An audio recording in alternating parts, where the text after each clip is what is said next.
What's going on, y'all? Welcome back to another episode. And we have a very special guest that I know y'all have been clamoring for. Y'all been in my DMs, y'all been on my Twitter. Cam, you need to talk to Ryan Blackburn. And look, we finally got an opportunity to do it.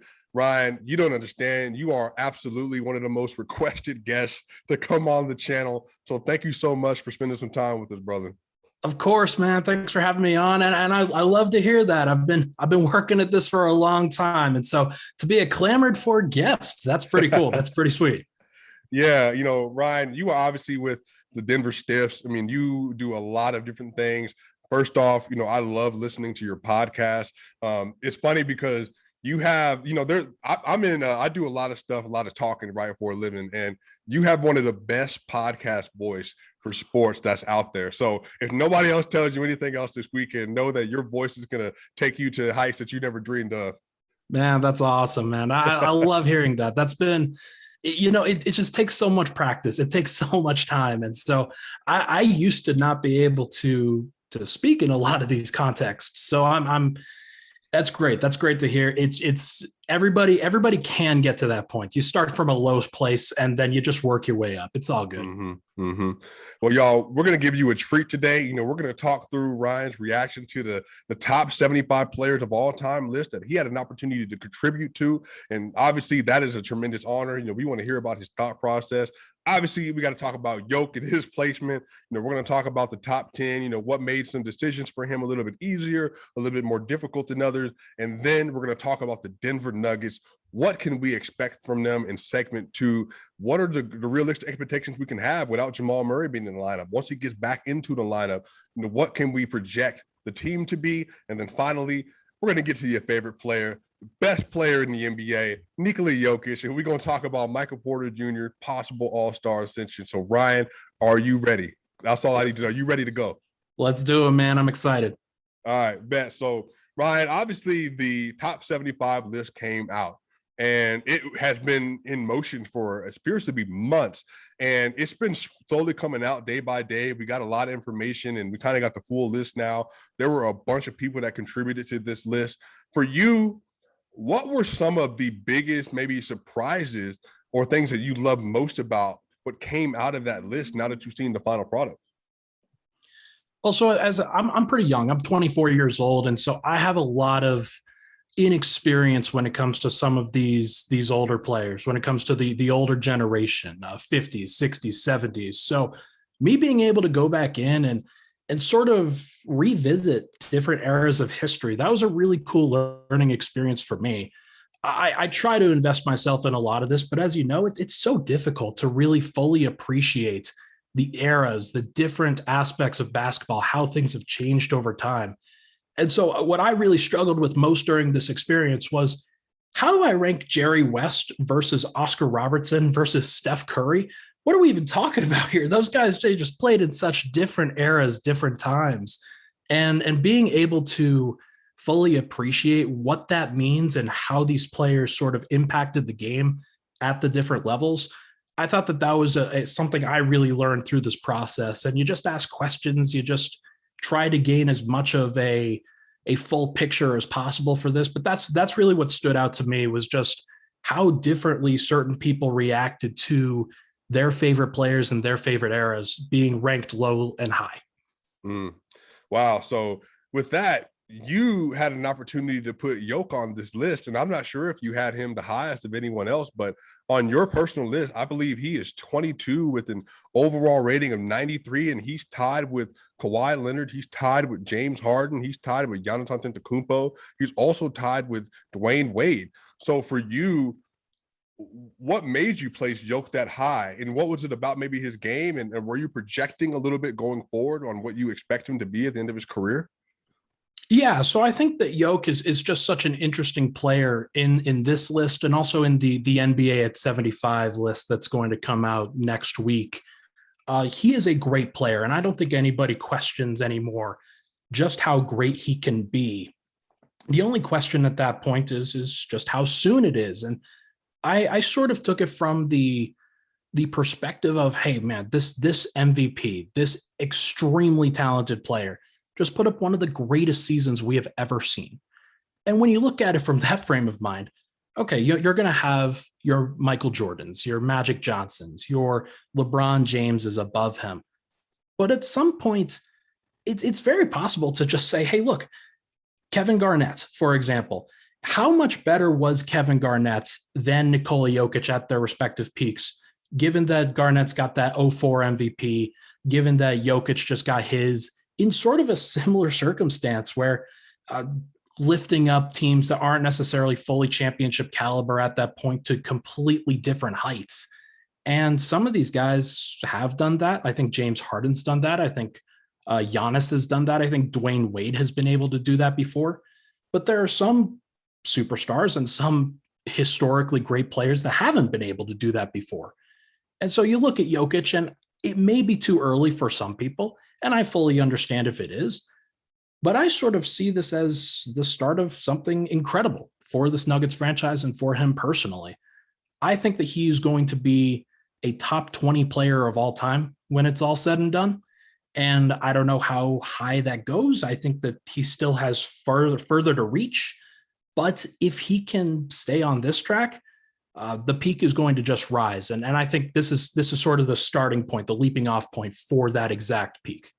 Yeah. And I think what's interesting about Jokic's case is that at age 25, meaning at a very young age, that's the first year of his prime, where he averaged 26, 10, and 8, but on crazy efficiency. He shot as well as he did. He was a plus defender last year. Obviously, he needs to grow as a defender in a lot of ways, but he was so historically great. And to have one of the best 10 offensive seasons of all time already at that age, knowing who's come before him, knowing who's in the league right now, I think he is well positioned to go much further than that. And again, I have said, if you are a fan of this channel, that I think he's going to be a top 20 player all time. But I think for the fact that he is already this good this early, with maybe a peak that can go all the way up into his mid 30s, possibly, with the way his game already works, I mean, this is just going to be a great next 9 to 10 years. I'm really excited to see how he continues to build on this. And I think what's funny is he's turned into a scorer that I'm not sure, Ryan, if we ever thought he would ever be this kind of a scorer. I know I didn't. I was at that stage where he was averaging about 19, 20, maybe 21 points per game. And he could turn it up during the playoffs when it really was asked of him. But it was a big question as to whether his mentality would ever shift. And I think that's probably the driving part of why he has been so good and why he's this high on my list, is because I think this is real. I think this is something that you could consistently count on from him. And as somebody who consistently was giving 26, 10, and 8, like you were saying, I did his player preview for Stiffs this morning. And good Lord, that dude is just so consistent all the time and has just been a metronome. And that kind of player, you think about the best peaks in NBA history, it's not just about whether they had one game. It's about whether they could sustain that success. And I think that he's proven that he can do that nonstop. Mm-hmm.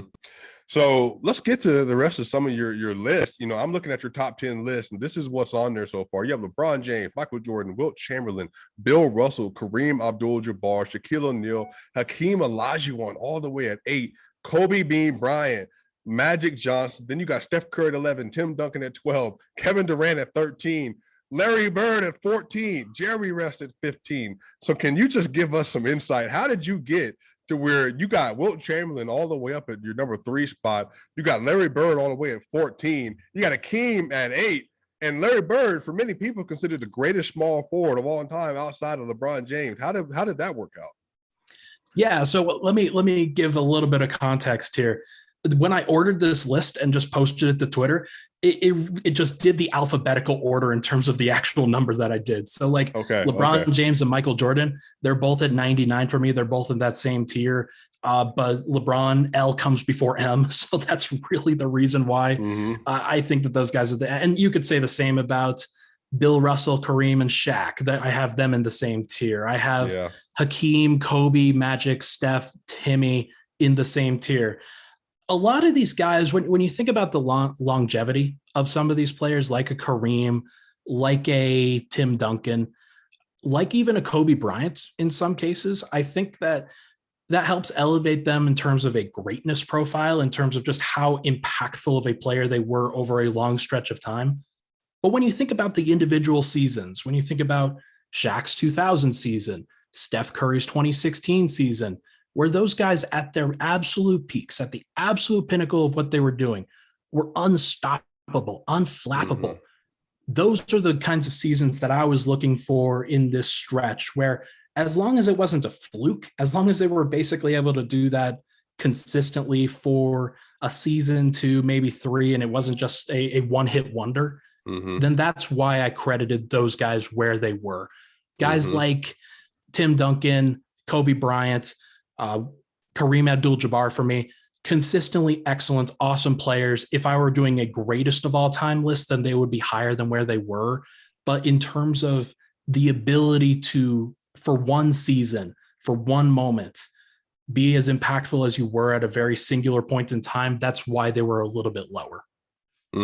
Yeah, well, I love it. This is great. This is great content, and I'm so glad you got a chance to be a part of this. And I know that Nuggets fans especially are really glad that one of their own was able to contribute to this, and they see that Nikola Jokic has made it this far off the list. I'm curious for you, where did Carmelo Anthony land on this list for you? Okay, that's an interesting one. He's probably lower than a lot of people would hope for. In terms of my list, I'm scrolling down here to the point where he's tied with Bernard King, Neil Johnston. He's over Penny Hardaway for me. He's over David Thompson for me. So he's at about that 68, 69, 70 range in terms of his greatest peaks, which it's really not that bad. Like, I know a lot of people will get caught up in the number and say, oh, he was better than Paul Pierce. Oh, he was better than Alonzo Mourning. I mean, maybe, I don't know. It's so difficult to fully parse these things when you're trying to compare across eras. But for Carmelo, I think a lot of the criticisms that are levied at him are somewhat fair, where he didn't necessarily elevate to a new defensive level. He sort of fell off in the playoffs in terms of his scoring efficiency. And I think those are fair criticisms to levy against a guy like him, but still a top 75 peak of all time for me.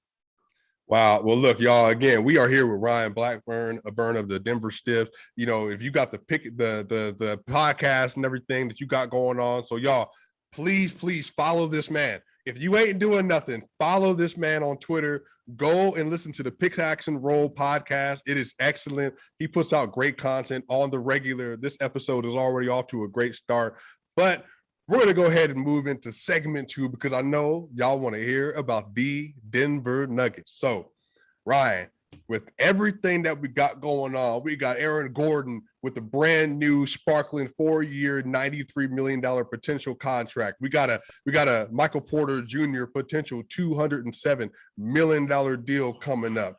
We have on the Birds, you got Nikola Jokic looking at a 5-year, $241 million deal coming up, plus Jamal Murray going on the 3rd year of his deal. What do you think are the realistic, let's say best, most optimal, maybe realistic, and let's say the worst case scenario for what you think is going to happen for the Denver Nuggets this season?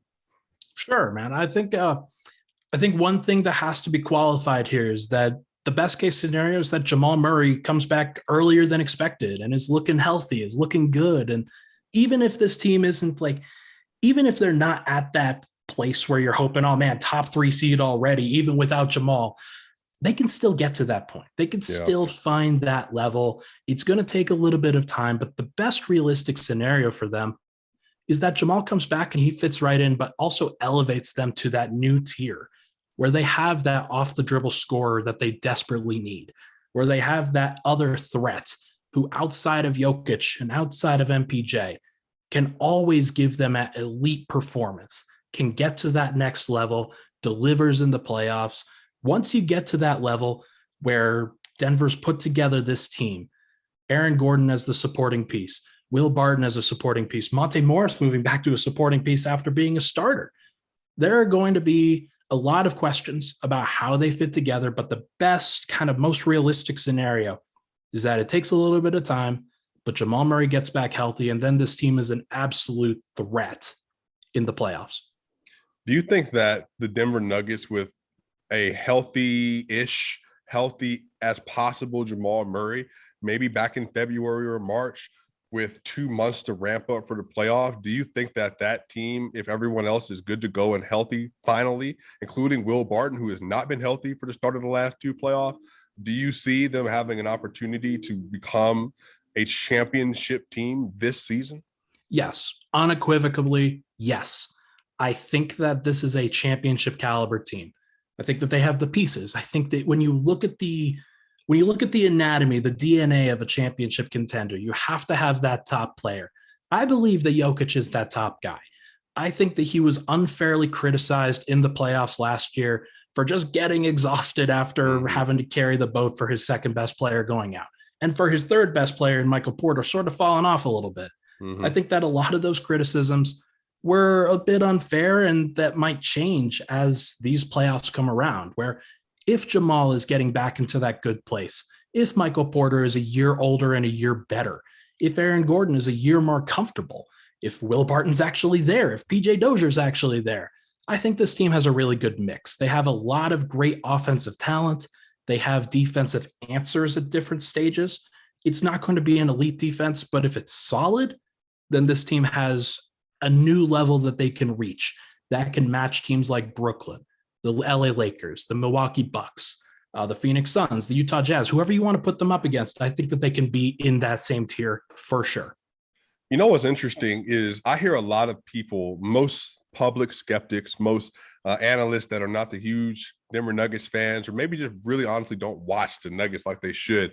A lot of people always mention their defense. And I remember reading an article recently. I can't remember if it was a Ringer, but they were basically saying, like, when they looked up Denver's defense last year, they noticed they were 12th overall in defense, which caught them off guard. But then even their points per game, I think they were 9th last year behind the 76ers. So it's not really that Denver has a bad defense per se. I really think that the issue for Denver is their perimeter defenders. They just don't have guards that are able to stop penetration all that well. I think Aaron Gordon is excellent in spurts against, your Trae Youngs, like he was with the Atlanta Hawks that very first game. If he gets an opportunity to go against the Paul Georges and the Kawhi Leonards and LeBron James and Chris Middletons, that's probably his sweet spot. But Denver, outside of maybe PJ Dozier, doesn't have a guard that is going to severely hamper penetration like they were hoping to get from Drew Holiday before that massive trade the Bucks swung. So what do you feel like can maybe help shore up some of these defensive issues that they will have, at least until Jamal Murray gets back? I actually asked Michael Malone, I think it was yesterday. I asked him who he thinks the defensive leader on the team is. And he said that it has to be a collective. He said that Jokic or the big man in a lot of cases will be the leader, but for this Nuggets team, it has to be a group effort. And in order to do that, the entire team has to raise their level. It needs to be Michael Porter being better, Aaron Gordon being better, Jamal Murray, when he comes back, to be as good as he possibly can be while focusing on his own health at that stage. It has to be PJ Dozier taking his game to a new level. I think that there are definitely concerns about the top end where, like you said, dribble penetration is going to be killer. You're going to have teams like the Dallas Mavericks that even if Luka is facing off against Aaron Gordon, all he's going to try to do in that scenario is go get a switch, is go get somebody else who can defend him, like Michael Porter or Nikola Jokic, or even Monte Morris or Jamal Murray or somebody else. I think that's a concern. So if you're the Nuggets, the one thing you have to really think about is, do you have the defensive personnel that when everybody is back, if you believe in the offensive talent, do you have the defensive personnel in order to win a title?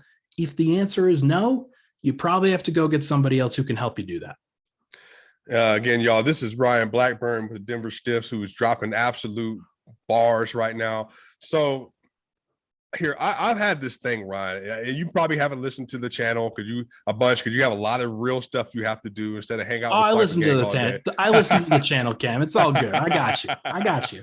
So I have had issues for a year now with how small Tim Connolly continues to build the backcourt with Facundo Campazzo, Monte Morris, and then even Austin Rivers. And again, this is all with the stipulation that Jamal Murray at 6'4" is not available.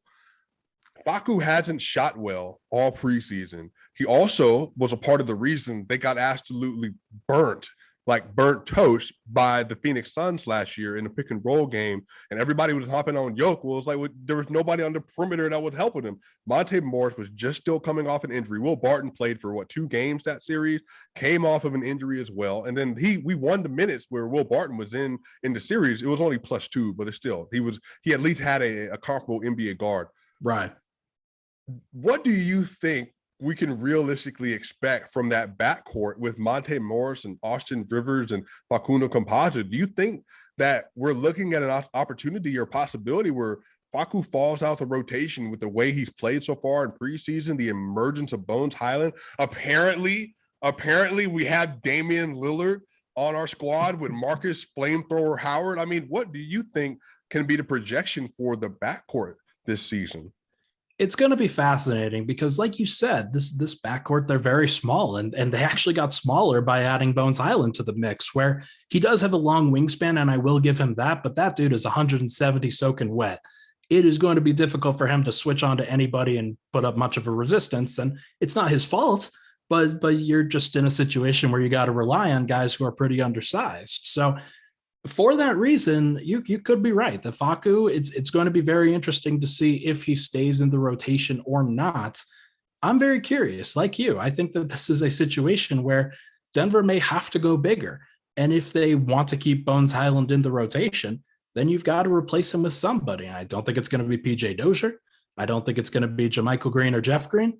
I think it's probably going to be the other guard position. And if you're Facu, I think you have to start shooting better. You have to start just getting after it defensively, be just an absolute nuisance for the opposing team, because that's the way that he stays in the game.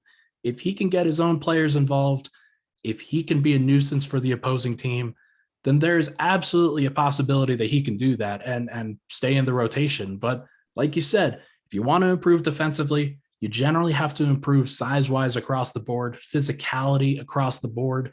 And if you play Facu, Bones, Austin Rivers, Monte Morris, it's going to be tough to do that. Yeah, and I think the thing is with Facu, he can't help that he's 5'9". Like, there's nothing he can do about that. But I think that watching him on backside rotations and getting switched on accident for bigs, it's just so frustrating because, like I said this on the channel the other night, when you have a short player, they need to be around an Isaiah Thomas level scorer. Like, I'm talking about 2017 Boston Celtics Isaiah Thomas. Because the problem is, if they're not really giving you the offensive output that makes up for the defensive liability that they're having. And so Facu is a great player. Argentinians all the time, they hop on my channel or my Twitter like, hey, Cam, he's done this and that. I'm like, look, I don't disagree with you. He's one of the greatest international players ever. But in the NBA, look, at some point, you're going to have to score or lock up. You can't be in between in the NBA. So I don't know. Maybe I'm being too hard on them. Maybe Matt Moore has gotten into me a little bit, but that's just my overall viewpoint on Facu in the backcourt right now.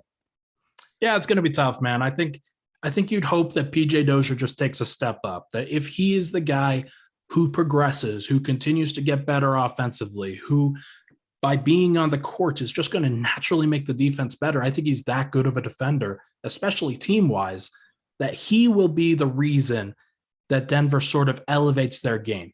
It's not going to be Facu. It's not going to be Bones Highland. It's not going to be even Monte Morris to some respect. I think it's actually going to be PJ. And he's the guy who I would circle as very, very important that he breaks out. Because if it's not him, Denver needs to find another bigger guard or smaller wing or however you want to categorize it, that they're going to need somebody who can fill that role consistently. Well, here's my thing, Ryan. Peter Dozier came in as a point guard, and remember last year he was playing the 4 at some point, and everyone in the country was irate. Just like, why is he playing the 4? Now I get it. They had injuries. JaMychal Green was out during that early period, so I understand that. But PJ came in here as a point guard. What's stopping, you think, from PJ Dozier entering the lineup at point guard having him play point guard next to Will Barton, next to Michael Porter Jr., next to Aaron Gordon, next to Jokic, giving them an elite perimeter defender with a 6'6" point guard to make that one of the tallest and longest starting fives in the NBA. What do you think is the hesitation with that lineup? Is it trust with him being the point guard? Is it trust with him distributing the ball? Is it Michael Malone wanting to make sure they have a backup three? What do you think it is? It's a good question. And I think that that's one of those lineups that you'd be looking forward to if you're a Nuggets fan, just as a very big, very switchable, defensive-minded group that still has Jokic and MPJ out there. That's really cool. My big concern with that is, what does that do to your bench? What does that do to the group behind them where, now, okay, you've got Monte Morris now on the second unit, along with Facu and Bones and Austin Rivers. Man, you just were worried about the defensive abilities and the size of that group, and now you just made it 10 times worse. That's one of the reasons why he's probably going to stay on the second unit. He's going to be that defensive, versatile piece who floats between the 1, 2, 3, and the 4 sometimes if you need him. But that's the great thing about PJ Dozier, is that he has the ability, the malleability to be able to do that. And it's great to have somebody like that on your bench, because then they can fill gaps wherever you need them to. If he's in the starting unit, it can really switch some things up there.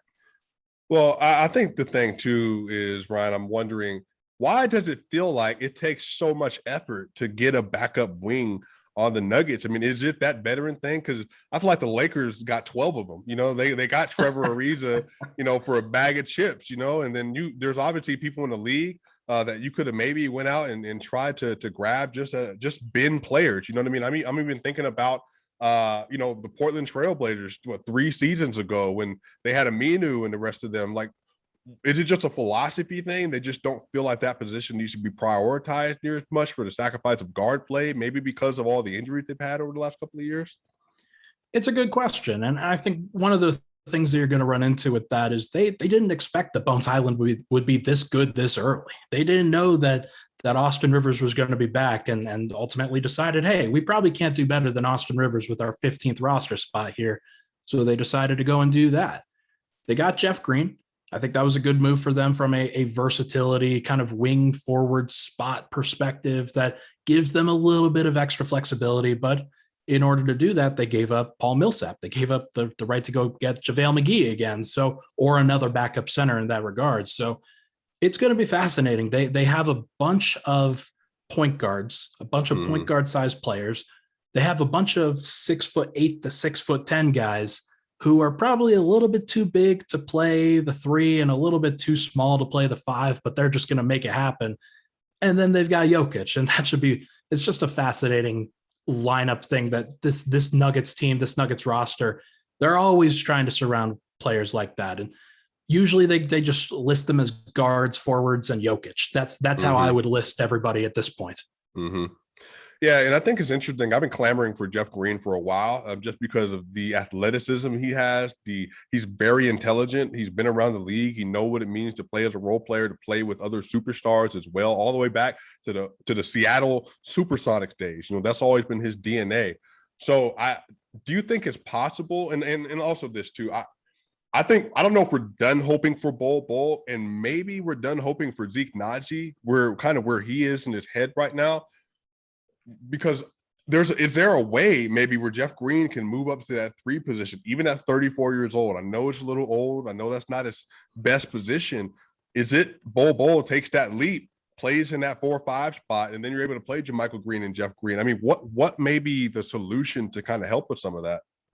It's going to be a tough one. I honestly think that the solution is going to be PJ Dozier at the 3. Yeah. And that's going to be the best way for them to connect that. And it's not sexy. It's not great. You'd prefer to have somebody who can give you a little bit more pop there, a little bit more size there, rather than playing PJ, who I think is more of a 2 than anything else. He's been playing the 3. He's been playing the 4. You want to put him back into the right position if you can. But you're going to stagger Michael Porter Jr. with the bench. You're going to stagger Will Barton with the bench in all likelihood. Those guys will give you that little bit of extra wing size and versatility and scoring that can sort of make up the difference there. You don't have a dedicated bench solution, in my opinion, and that the only dedicated solution will be PJ just trying to fill in the gaps. But It's why Michael Porter is so important. It's why Will Barton was so important. It's why they've made such an effort to get him back, is that they know that they needed those wings. They know that they're pretty short on them. And could they have gotten somebody else? Maybe, but they trust these guys and they're hoping for the best for this group. Yeah. Well, again, this is a new era in Denver Nuggets basketball. I think we were all hoping for years, man, if only we could get a Michael Porter Jr. type of player next to Jokic. If only we could get an Aaron Gordon next to Jokic. And look, here we are. And so now it's funny that we are moving from, hey, we need some starters or star level players next to Jokic that fit that mold. Now we're clamoring for, hey, we need an 11th and 12th guy that can fit next to Jokic at the wing. So I think they're in a pretty good position. So let's go ahead and say your prediction for what you think. I don't know if you revealed this publicly yet. So if you haven't, let me know. What do you think the odds are for standings wise are for the Denver Nuggets? How many wins do you think you can project for this year? Yeah, so it's going to be interesting without Jamal for most of the season. It's always difficult to find the range of these outcomes for this team. But I think that if you have Jokic, you're always going to be in the mix. You're always going to be pretty good. And I think that Porter is going to round into form. It might take him just a little bit of time here, but overall, this team is going to be mostly unguardable throughout the year, even without Murray, even without the fully optimized version of Michael Porter or Aaron Gordon or whatever, because they have Jokic, they have the MVP. So I think that I am going to predict 51 wins and a 4 seed. That's probably I think that's a pretty optimistic, but also logical prediction based off of where they were. This team's going to be really good. And Jokic is honestly like an automatic 48 plus wins. Mm-hmm. It's just about finding the solutions around him. And I think that they've got a couple of pretty good ones. As long as they maintain pretty good health, as long as Jamal Murray gets back and sort of gives them a little bit of a boost, a little bit of an injection of life here, I think that he could turn this team into a 4 seed, 3 seed, maybe even 2 seed. But I think 51 wins in the 4 sounds pretty good. Okay. Yeah. My prediction for this year, I'm looking at 54 to 55. But this is why, though. I think that some of those wins that they maybe struggled with early last year when they were 12 and 11, I think they will pick up some of those wins. Some of those Sacramento Kings, Washington. Look, I don't know about you. I don't predict that they go 0-5 versus the King and the Wizards again, but I could be wrong based on what happened last year. So maybe they can pick up 2 or 3 of those wins to bring that back up. I think that end of last year, those last 30 games or so, or last month and a half without Jamal Murray, was kind of a symbolism of their offense is going to be spectacular.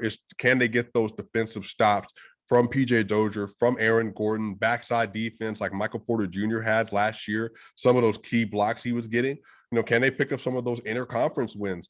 I don't really worry about them against the Clippers without Kawhi. I don't really worry as much with Dallas per se. I think they have the guns to keep up with them. Defensively, that's going to be an issue. I think the biggest issues are going to be the Suns again, unless they're able to pick up that defensive intensity. I think that the Utah Jazz are going to be another elite offensive team shooting a crazy load of 3-pointers. So, we'll see what happens with that matchup coming this year. I think the LA Lakers, I'm not, and again, you tell me if I'm wrong, Ryan, because I'm not as crazy about the Lakers simply because I don't think they understand how difficult it's going to be making the Russell Westbrook, LeBron James pairing work, especially when you have to play against a team like Denver, who requires you to be on your defensive P's and Q's on every single possession. And again, I think it's going to be interesting. How are they going to mix that up? If Aaron Gordon staying on LeBron James the whole game, does that mean Michael Porter Jr. has to cover Anthony Davis? We didn't really get a chance to answer that question last year. Are we switching that? Like, is it going to be MPJ? Is he going to have to take, or are they starting, PJ Dozier? They're going to put him on so what are they going to do? I think that's going to be an interesting question there. I'm honestly not too worried about Russell Westbrook. He's going to be good in the regular season. I don't predict he's going to be excellent in the playoffs. I think if you give him and Jamal Murray a bout of 7 games and say, hey, which one of you is better in this situation? I think the fact that Jamal is just a better offensive player and a more consistent scorer, I think that's going to help out a lot. So I think that 54 to 55, but I think that third seed is going to be probably the hinge point for the rest of this season. I think they're going to win enough games early that they'll be able to fight down the stretch to kind of hold that out. It really depends on matchup, because other teams, like you saw last year, they were like, hey, we don't want to play in this side of the conference. We're gonna maybe cut some games here and there to try to avoid some people. Maybe some teams do that, but I don't know. It might be a little optimistic, but I think, and we're going to get to this in this next session, I think all of this comes back to Michael Porter Jr. And we're going to talk about that in the third segment, but I think Michael Porter Jr. is going to make up a lot of difference there. I love it. I think it's going to be really interesting to hear. It's going to be really interesting to see what goes down. I think you named the three teams that I think are probably going to be the top three seeds for me. It's the Suns, it's the Jazz, and it's the Lakers. And the Lakers are an interesting one because on one hand, I think they lowered their floor during the regular season where, oh man, if you get one injury to one of these guys, whether it's LeBron, AD, whoever, it's going to get really confusing really quick. And Carmelo is now starting. Wayne Ellington has been starting for 20 games. Trevor Ariza, are we still counting on him like a super large amount of the time? Is DeAndre Jordan really starting too? Like there's a lot of questions there. But that team, I think that a floor with LeBron, Anthony Davis, and Russell Westbrook, as long as they get reasonably good health, I think they should be pretty good. Yeah. They just have enough firepower, and there are some other pieces kind of in their backcourt that I think will get them some wins too. But like you said, the Suns, the Jazz, those teams, they just have super high floors. You know what you're going to get from them every single night. And I think that Denver's probably going to be in that same tier as the Lakers. I currently have them behind them by 1, maybe 2 games, but it could go either way. I wouldn't be surprised if Denver got the 3 seed because that's just what they do, man. Jokic is just a wins driver during the regular season, and then he knows how to play every single game. He knows how to be impactful every single game, and that's going to carry over for sure. Yeah. All right, y'all, we're going to get to segment 3. Segment 3, how will Nikola Jokic look this year? How will Michael Porter Jr. look this year? Ryan, give the Nuggets fans what they've been waiting for. What can we expect from MVP from Sombor Serbia this year? I have a strong prediction that I made today. I think that he's going to have his best scoring season this year. And it's funny because he just came off of a season where he had 26.4 points and a true shooting that was just through the roof. I think it's going to be even better because I think that his 3-point shooting is going to be even better than it was. I think he's going to average about 28 points per game, which kind of nuts when you think about the scoring talent on this team, what they generally do. But I think they're going to rely on Jokic pretty heavily this year. And the answers from a game-to-game basis are a little bit different than they were last year with Murray, where he could both be kind of the scoring threat on the court with Jokic at times, where Jokic more turns into a facilitator than anything. But Murray is not going to be there. It's going to be a little bit different with Porter, and a lot of Porter's stuff isn't directly involved with him. He's more of an off-ball threat. I think that's going to really elevate what Jokic does individually, whether it's from the post, whether he's running pick and roll with Aaron Gordon, whether he's running pick and roll as the roll man with Morris or Barton or even Porter. He's going to be in a position to score a lot of the time, going to get a lot of touches, and I think that he's going to repeat as an MVP. Hey, hot take season. Hot take season. That's what we love to hear.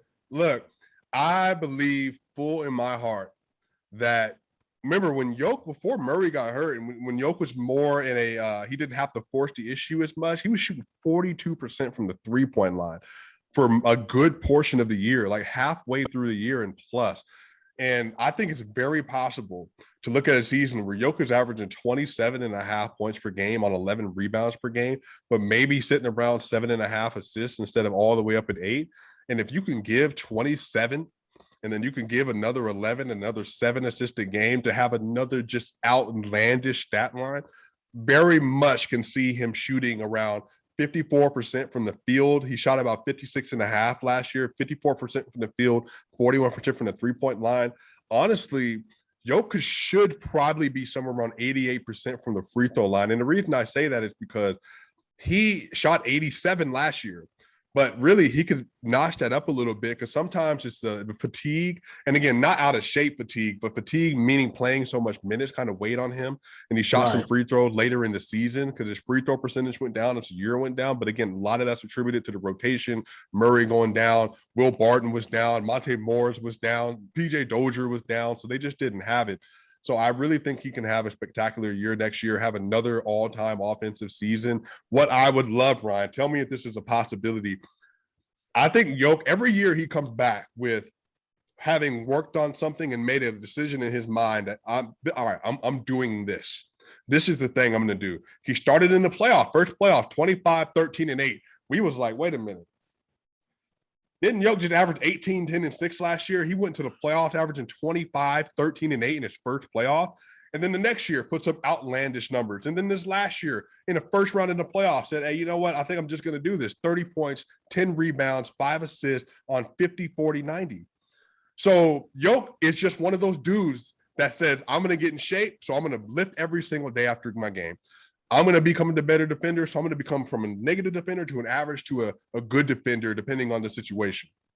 Ryan, do you think it's possible that 2012, 2013 Marc Gasol could be the template for how Jokic approaches this season defensively? Now, I'm not saying defensive player of the year, but maybe a B-level Marc Gasol from his prime. Is that a possibility? Absolutely. Of course it is. And I think one of the things that you look at with especially Marc Gasol that year, the league has changed so much since that point that that version of Marc Gasol probably won't be as effective in this modern day NBA.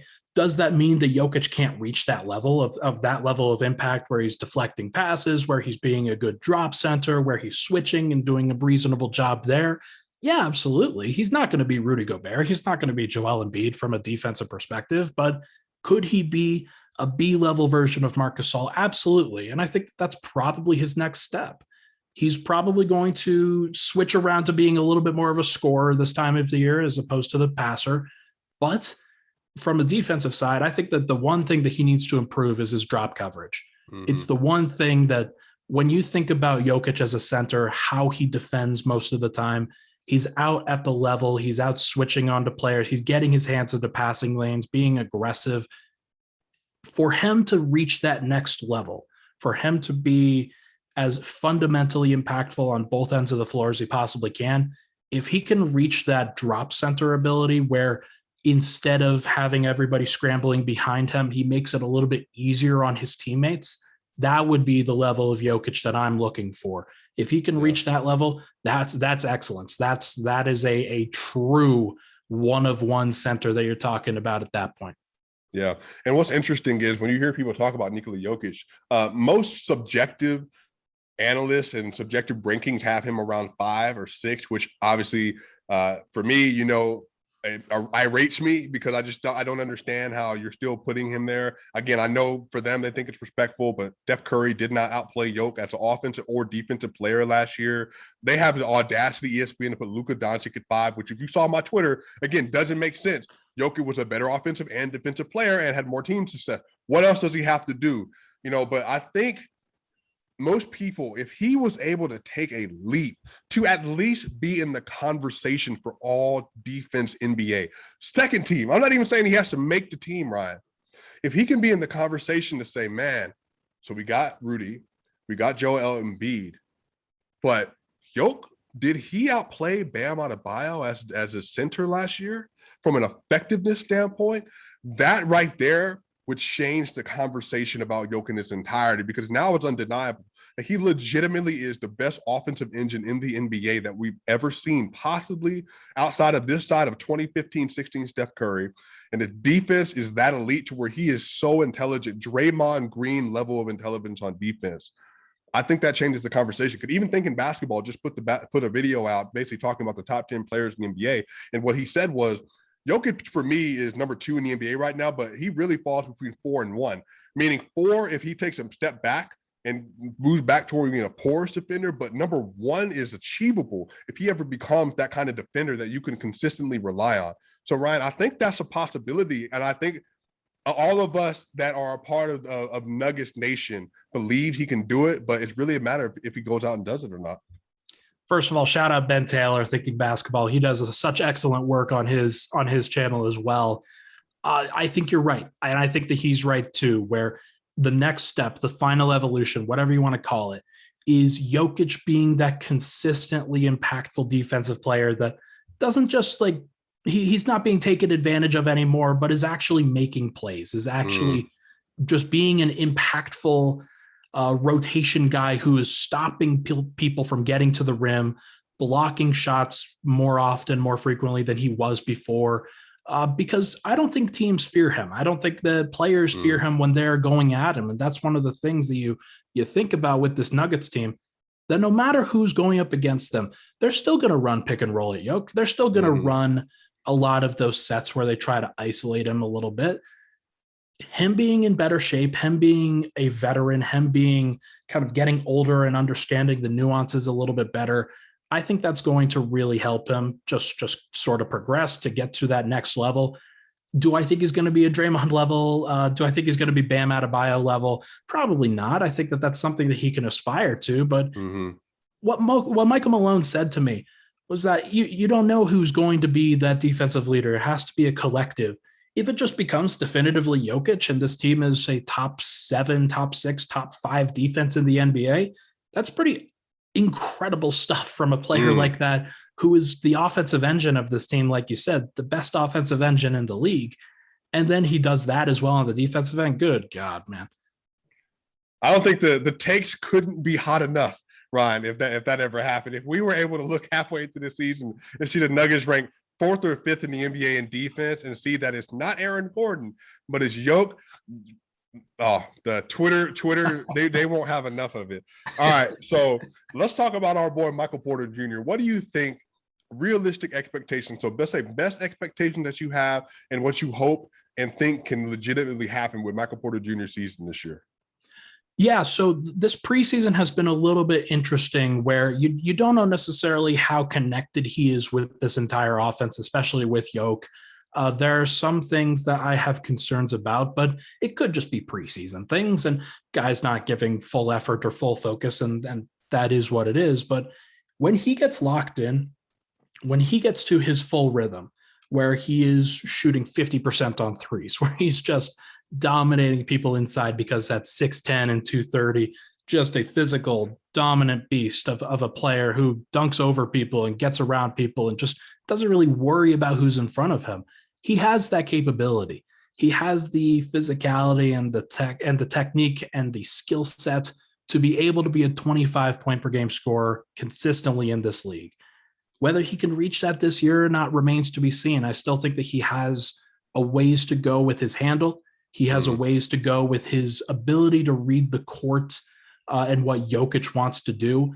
When you've got Jamal Murray out there and Nikola Jokic, they're in mind meld mode where you know exactly what each other is thinking. Jokic and Porter, they still have to get to that level, and they can. There's no doubt in my mind that Porter can get to that level. It's just about the practice. It's just about the repetition. I think that the Porter you see at the beginning of the season is going to be different than the Porter you see at the end, where he's probably going to be averaging something close to 27 a night, 10 rebounds a night, hopefully getting some people involved as well. But he has the physicality and the capability to do that consistently. Wow. So you think that by the end of the season, maybe for a stretch month, April, maybe even March, there's a chance that Porter could be sitting around 27 and 10 on 44% from 3, 42% from 3, 55% from the field, maybe 80% from the line. Is that what you're looking at? Why not, man? Like, the sky is the limit with him. He is such a unique player where at his size, we have seen very few players that can shoot the rock the way that he does. That even when it's a contested shot, it's still a good shot for him because he is that consistent. He is that impactful. So if he can find that chemistry with Jokic, that's the most important thing, of understanding how the other players are on the floor are moving, where his spots on the floor are going to be. If he gets comfortable there, and then maybe even as the bench scorer, the leading bench guy, where he rotates in with the second unit, can get up shots as much as he wants there, I think that he could reach some very high levels. Yeah, Ryan, before the year, I predicted about 24.5 points per game, 7 rebounds, 1.5 assists. I think that 43, 44, 45% from the three is very much possible. Already in the preseason, it's outrageous how this man can get the ball off. It's unbelievable how well he shoots the ball. I think for Porter, again, it's just tightening those handles. He had that really sloppy steal versus the Thunder in the first game, where he got the ball out front and lost it, didn't play all that well. But you know what?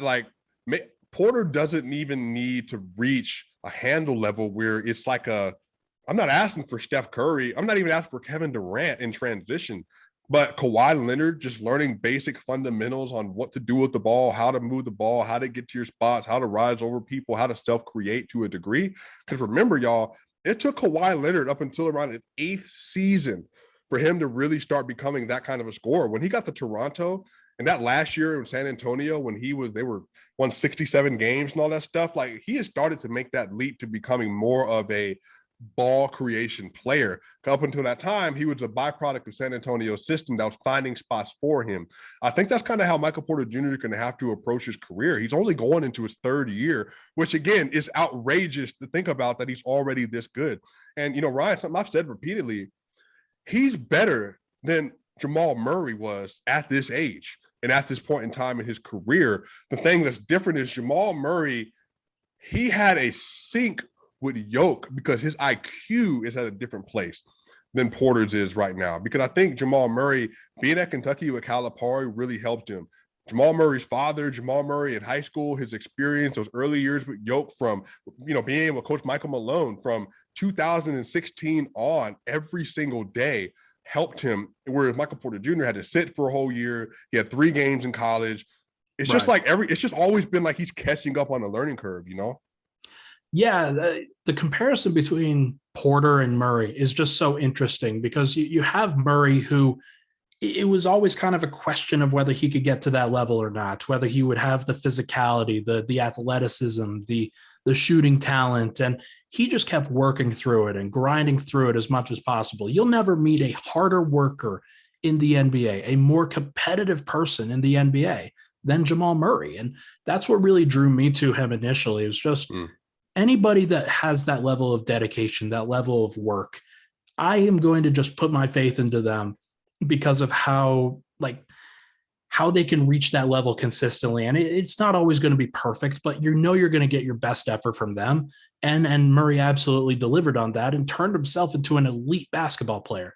Mm-hmm. Porter was just God's gift to basketball. He's just like the shooting talent with him. He works tirelessly, of course, Don't get me wrong.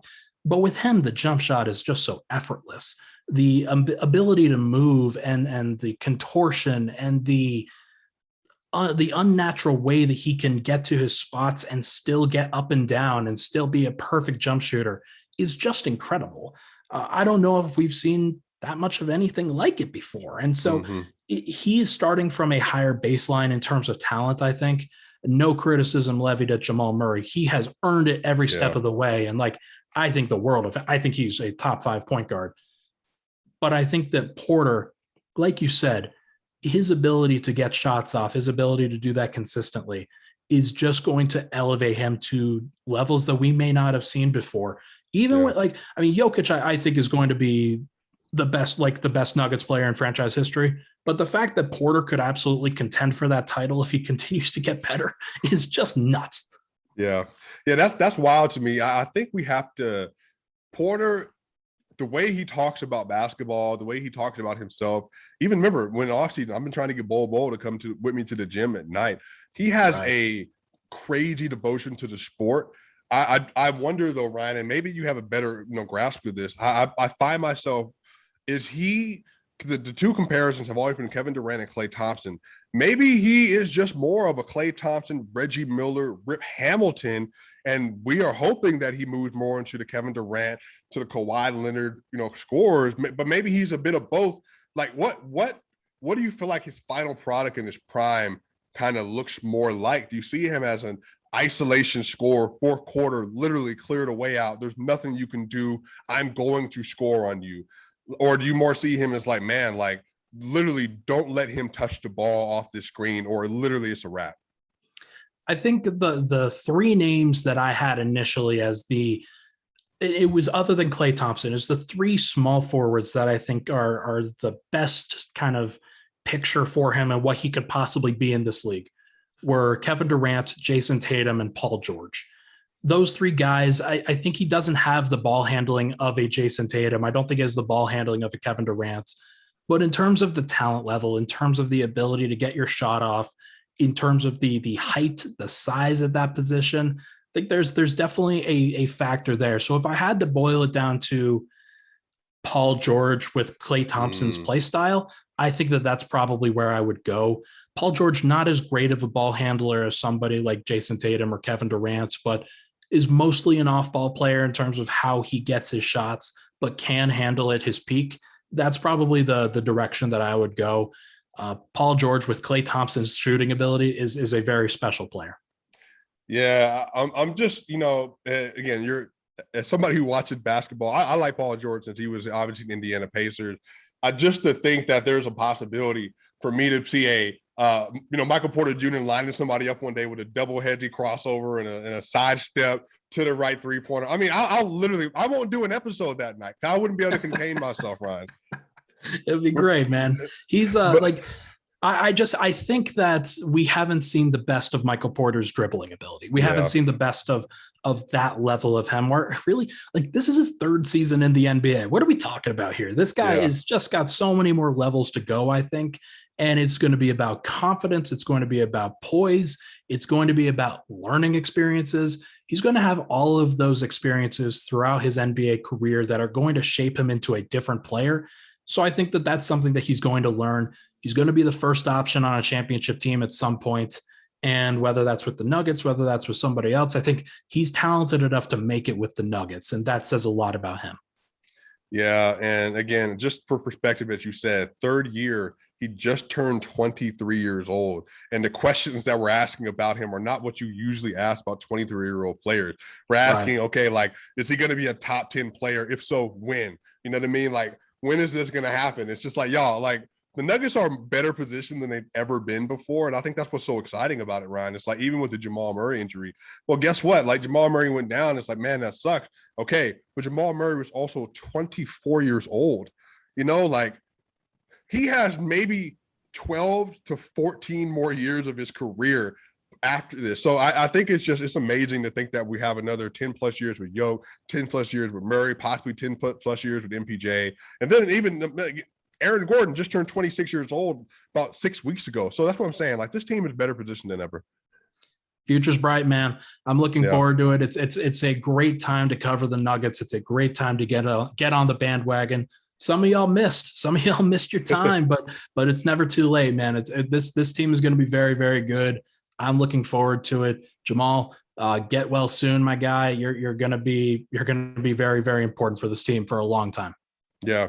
Well, y'all, again, this has been Ryan Blackburn, Denver Stiff. Ryan, can you plug all your stuff? That way people can get to know what you're doing, whatever you're going to bring out. How can they support you? How can they continue to pour into all the work that you're doing? Y'all, and again, I'm going to say this before he talk. I said this before.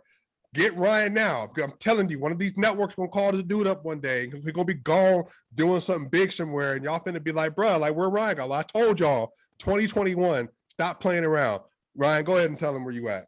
I appreciate it, man. You guys can follow me at NBA Blackburn on Twitter.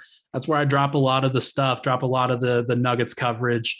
I do work over at denverstiffs.com for site managing for that blog and doing some great stuff with my team over there. And you can follow the podcast, Pickaxe and Roll. It's with Mile High Sports. Those guys are great too. Pickaxe and Roll, 5 episodes a week. If there's a Nuggets game, you're probably going to get a podcast after. So make sure to check that out. All right. Appreciate you, Ryan. Hey, Swipa gang, we out. Thank you for tuning this episode. We will be back. Guaranteed great content all year.